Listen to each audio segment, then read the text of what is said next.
My name is Todd Less, Toddloes. Where are you from? I live here in Waterloo, Iowa. I was born in Cedar Rapids, and when I was 6 years old, we moved to Sioux Falls. So for first grade through college, I was a South Dakota resident, and now since 1999, I've been an Iowa resident again. So I didn't grow up here, but here I am 60 miles away from where I was born. I am a mechanical engineering graduate from the South Dakota School of Mines and Technology. Yeah, there's actually a story to that. I got involved in aviation in 1991, and the reason at the time was I had a sales job, and they provided a company car. I still had a personal car, but I didn't really need two regular cars. So I thought, oh hey, I'll sell one. And then I'll get one, I'll sell my personal car. I'll buy something fun, a Sunbeam Tiger or a Jensen Healy or, something real cute and zippy. So I think it was at the time, 1991, you could take an introductory lesson for about $40. And they get you in the left seat of the airplane, they take off, they hand you the controls, and you got to maneuver around. And at the end of that, you kind of had a pretty good idea if it was something you were interested in or not. I got back on the ground and I signed up for 3 lessons a week. So it took me about 9 months and I got my private pilot license. The biggest thing about it was learning something that was completely different from all my other experiences. And then of course, people always say, oh, it's the freedom. Well, there's a little bit of that, right? I'm not as free as an eagle or something like that, but the idea that you're not constrained by the roads. If you wanted to fly somewhere, you can go from point to point. And there's an old saying in aviation that a mile of road takes you a mile, but a mile of runway can take you anywhere. And so, it's corny, but it's true. Annual flight review. So every 2 years, I have to have kind of an interview per se that shows that I'm current on the regulations, and then I also have to prove that I'm proficient flying. But as an example, in Waterloo, we're here in what they call Class Delta, or D. And they have a control tower. So to enter the airspace within a 4-mile radius of Waterloo, you have to establish communications with the control tower. Cedar Rapids is Class Charlie, or C, and there you have to have permission to get into their airspace. So it's a step beyond the communication. And then from there you can get to like Minneapolis and Chicago, where that's Class Bravo or B. And there it can be a little nerve-wracking. There's a lot of things going on in that airspace on the up and up. And one thing that's fairly nice is with Waterloo having a control tower, you can request radar services before you ever take off. And so they give you a unique code to put in your transponder. When the radar hits you, your transponder gives a code back to them. They identify who you are. So you have a unique identity on their radar screen. When they hand you off to the next controlling agency, like say Cedar Rapids knows automatically who you are coming inbound. So to a certain extent, the handoff is nice. And also from a lost pilot perspective, they know where you got lost, right? If you had an engine problem 30 miles outside of Cedar Rapids and you were in communication with them, they know where you went down. So that's not something I look forward to, but it's something that's reassuring to know that I have somebody watching over me.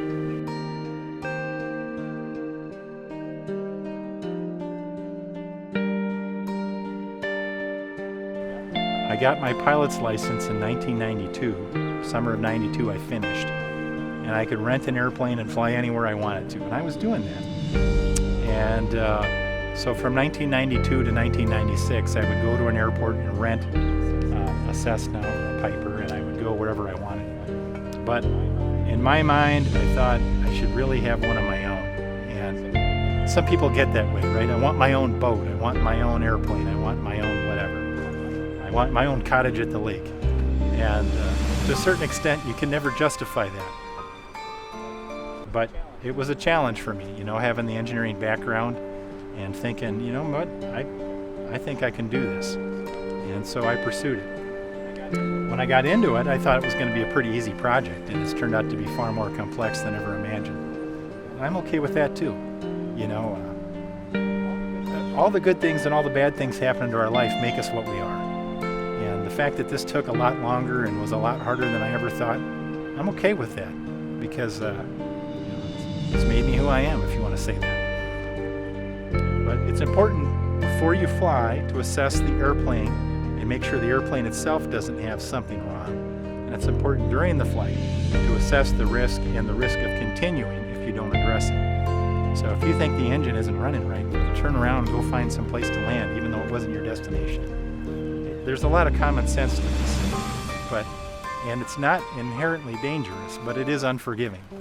And I can't take credit for that line, but it's true.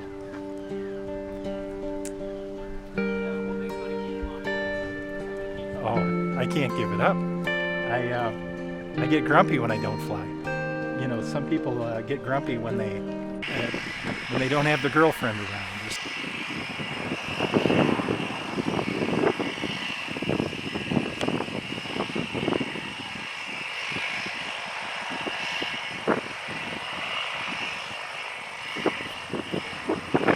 Yeah, my name's Casey Boyd. I'm the owner of Skydive Iowa.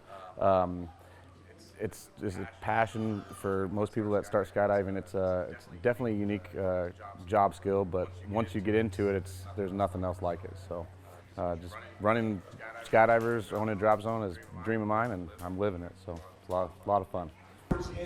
We won't have B-roll. Right. This is the content. So that's it.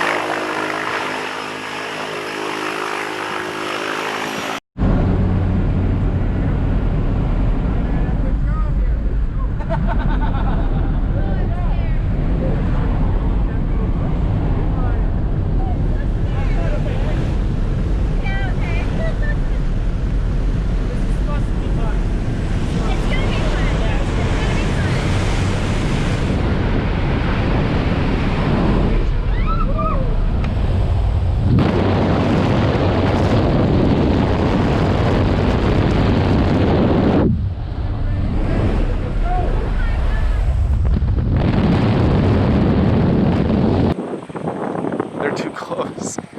Oh, yeah.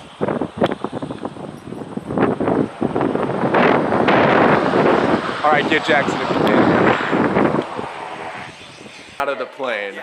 First reaction, middle of it when you finally got to it, and then coming down. How was it? Like, oh my God, like I'm in the air right now. Like, this is crazy. Right when we first jumped out, like I was like, oh, shit, I'm falling out of the plane right now, like, because we were sitting on the side, and I felt like, are we are we ready to go? And then it just happened. Like, I didn't have any time to ask anything, and yeah, it was just so much fun. Just that feeling of just like just falling. And Lisa, what are we doing today? Jumping. Jumping? What do you mean jumping? Skydiving. Skydiving. There we go. First time. Yep. How you feeling right now? Excited? Nervous? Nervous. What, Oh, I almost got it. Once we land, it's on a parachute. Yep. How was it? I think you told me you're loving it in free fall. Is that what you said? I love it. Originally from Minneapolis, I went to school at University of Wisconsin-Madison, which is where I learned to jump. After that, I lived in Chicago for a couple of years, and I jumped every weekend as a new instructor up in Racine, Wisconsin, where I was then recruited to be a professional skydiver for a couple of years, traveling the country, traveling the world actually, competing and just jumping. sorry, everyone.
Courtney, what are we doing today? We're jumping out of an airplane. Jumping out of an airplane. Your idea of somebody else's? My sister's. Your fault? Yep. It's on the bucket list probably though, right? It Or was. no, it was? Kind of sometimes. It's not really on I'm there? kind of scared of heights. Oh, that's awesome. Yeah. Well, you're doing the right thing then, probably. Any last words? Let's just have fun. Yeah, let's have fun, right? Let's have Okay. fun.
You're free, you can stand up or hang out or do whatever you need to do.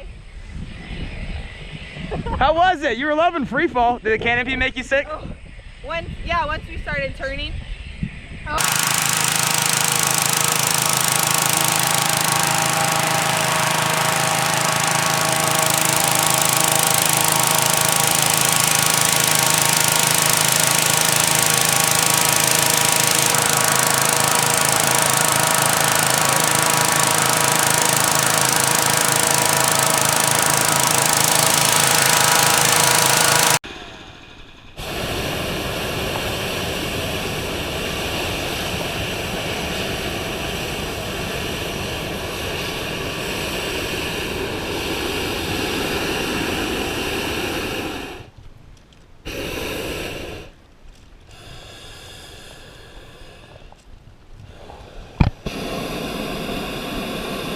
Thing I would do is don't panic, and you know, you have to remain calm, and there's a lot of things that you've been trained. For example, one of the big things is power lines, and one of your initial reaction would be, okay, I've got power lines, I'm going to burn, and think you can fly over them, but you can't usually, because what happens is when you hit the burner, it takes a while for that heat to get up in the envelope and mix with the air and give you lift. And so what you're trained to do is pull the red line, which is attached to a parachute top, and then you'll drop down. I mean, you might get hurt, you might break a leg or something, but you're not going to be running into power lines.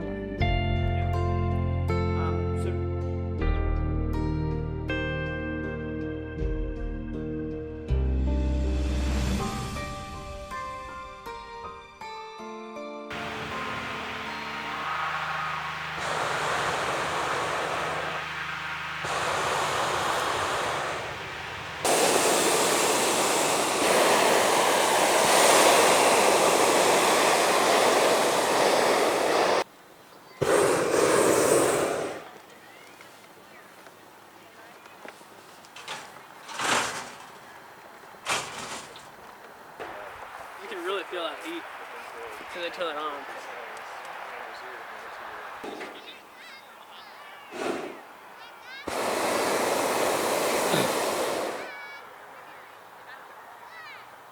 And then Noah, there's a cool shot underneath him.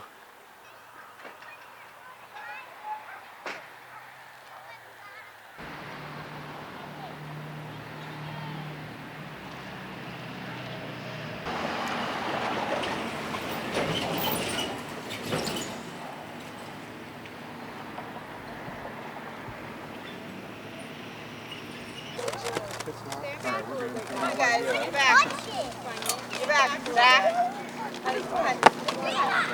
All right, let's hold it into the middle of here, just so it's not going to hit that pole. Guys, oh, here we go. What happened, guys? We landed. This is a planned landing spot.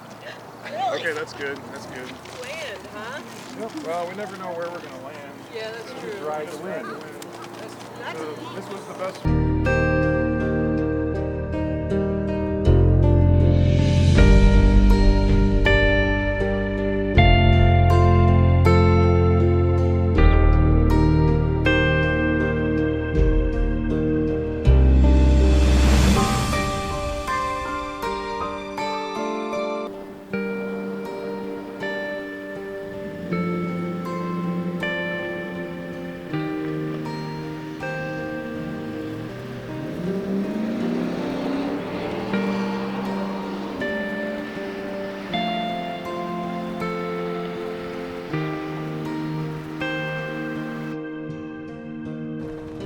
What makes you want to keep doing it?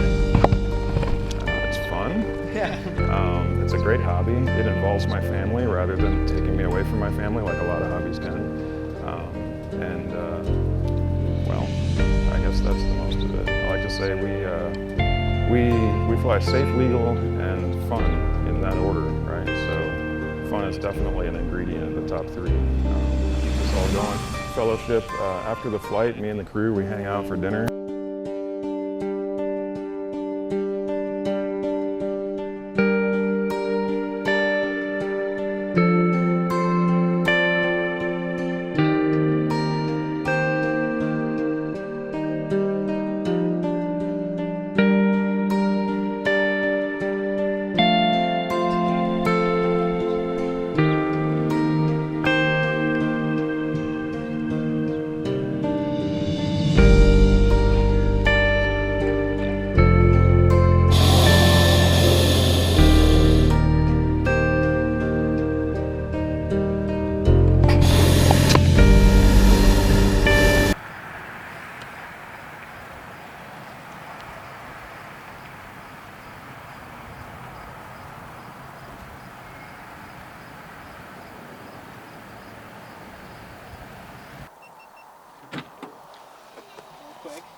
So first time up, Matt, what was it like?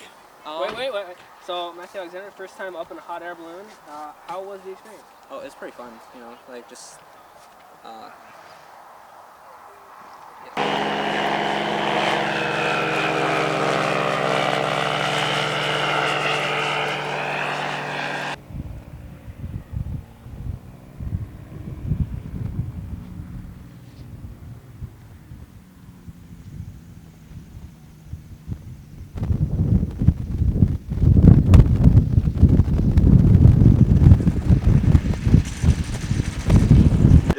when I was younger, and when I finally graduated school and went into the service, I kind of like planes in the military. When I got out, I really started getting into the RC part of the radio control part, and I did that for several years, so I kind of know the basics of flying up the plane. Then the ultralight came along in about the 80s, and it started coming along a bit, got a little interested in that. My son was getting old enough that he was starting to get a little interested in it too, so he actually bought a kit. Does the thrill wear off at all after so many flights, or? Well, it just depends on what you're doing. If you're just going out sightseeing, you've always got plenty to look at on the ground. And say that occasionally you kind of get tuned into the plane, and if something's kind of not rattling just right, it kind of gets you going a little bit. So you kind of want to make sure it's okay. Because, like I say, even the newer two-strokes, this is actually a revised snowmobile engine that's on this plane, and they have a tendency to kind of pop and crack once in a while, so it kind of makes you go, is it going to keep on going or not? So that's one of the first things you do. You're always looking down, and that cone that you see below you, that's your landing field, because there's not much weight on them, so they don't go forward when the engine quits too much. It just gets real quiet, you can start hitting the winds whistle a little bit. That kind of gets you going a little bit, but really, no, it's just interesting because you can see a lot.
Cool, thank you. How was it? Still. Get pretty trashy. It was dope. But I still keep on going. I didn't realize that grown up. Anybody else want to go in? You're good. I'm going. Good? Yeah. I got the epic flame shot. Nice.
We are good. So, where did it all start with paragliding? Many years ago, my dad was at a nurse show, me and my dad, and we saw one of these. This was in the late 90s. At the time, we both thought they were pretty neat looking, but it was early on in the sport, and the costs were just prohibitive to even look into it. A few years ago, I got on YouTube and just happened across one of the videos, and I decided to take a look back into it, and found that prices had gone down considerably. It was possibly worth getting a good look at it, and so I did. There you go.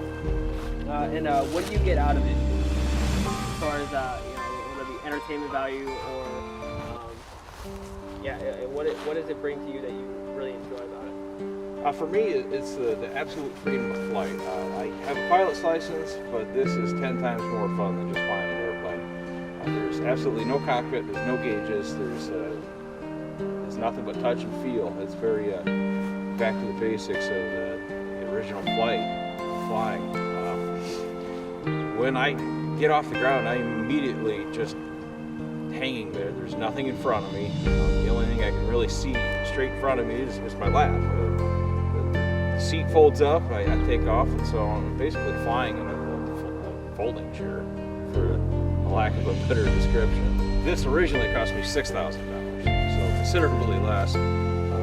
I've since upgraded a few things and made it more expensive, but everything's paid for at this point, and all I am paying for per flight is gas. And so I'm burning 1.5 gallons an hour of premium gas. So we're talking $4 a flight.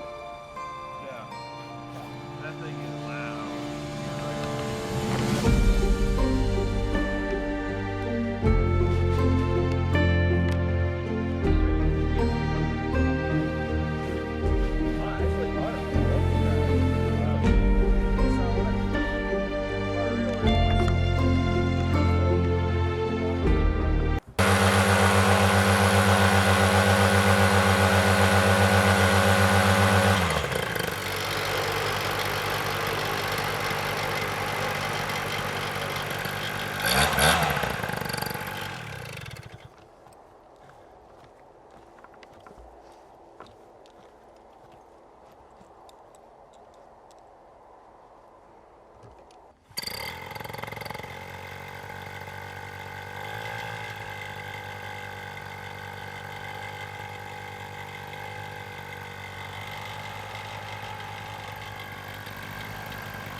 gloves, huh? Yeah, I bet. A little cold. Couldn't do as much as I wanted to because the was on. I'm gonna try to go up and get without gloves on.